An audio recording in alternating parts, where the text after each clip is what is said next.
Title on the line, the youngster, 24. Renaldy Manse is still on the young side as well at 28. Bottom line, 2 undefeated athletes, each looking for a huge moment, wanting to make their way to the UFC. One of them will prove victorious. Let's get it started. Take it up to Dr. David Sarnoff. Tonight, the co-main event is scheduled for 4 5-minute rounds with a sudden death 5th round if necessary for the CFFC Flyweight Championship of the World. This bout has been brought to us by Jerky Beef Jerky. Beef jerky for champions.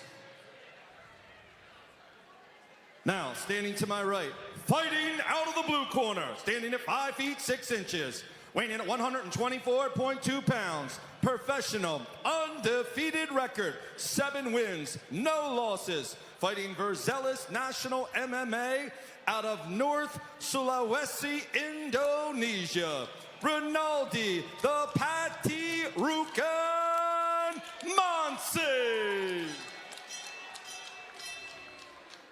Now, standing to my left, fighting out of the red corner, standing at 5 feet 7 inches, weighing in at 125.4 pounds, professional, undefeated record, 7 wins, no losses, fighting for Charlie's Combat Club out of Everett, Washington. The reigning, the defending, the undefeated, undisputed CFFC Flyweight Champion of the world, Bilal, the Indo Ninja Hasan.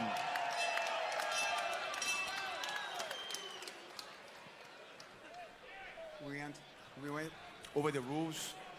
Respect yourself all the time. Hands up. Touch gloves if you want. Let's go. Referee in charge of the championship action, Vitor Shaolin. Respect between these two gentlemen. They were very aware of each other with their shared heritage, had a lot of respect for each other, but understand that sometimes you have to crush another man's dreams to get where you want to go. It's a cold, cold world, John Morgan. Someone's got to do it. That's it. And again, you talk about the striking on display. Renaldy Manse showing you what he's capable of as well. Bilal Hasan, the flashy striker, but Renaldy Manse can echo a lot of those same type attacks. You know, and like you said, Manse was very keen to jump on this matchup, so you know there's going to be no reservations in terms of fighting a fellow countryman.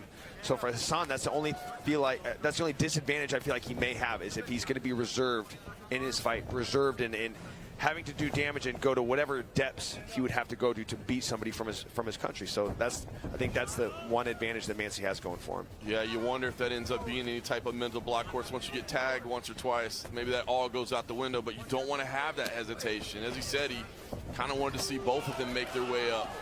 But right now, he does look sharp and on point after that initial stumble. You see the tactician going to work, and that body shot hurt him. I think Renaldy Manse is trying to show a poker face. That hurt him. Yeah, you can tell the body language right now is he touched the liver, and you can't fight it. Even if it doesn't hurt that bad, if you touch the liver, your body will shut down, and you can't fight it. And right now, Manse's going through it. Yeah, you can see him holding that right elbow down low after that shot, and he moved in for the takedown. Instead, it's Bilal Hasan who gets the trip, sets up on top early here in round 1. Yeah, while he shines as a striker coming from out of Charlie's Combat Club, I've known Charlie Pearson for a very, very long time. You know, in terms of coaches in Washington State, he's an absolute legend, and he's always been producing very, very high-level fighters. Maybe we haven't seen all of them in the UFC, but trust me, I've known Charlie since I got in the game in 2008. And some of the toughest guys I could have faced were out of his gym, and they're all very well-rounded, much like Bilal Hasan is. Absolutely. Charlie's been around CFFC for a long time. Coach Miranda Granger, of course, as well. And, of course, we've seen a lot of them. Corner Bilal Hasan has become clearly one of the top pound-for-pound fighters on the CFFC roster.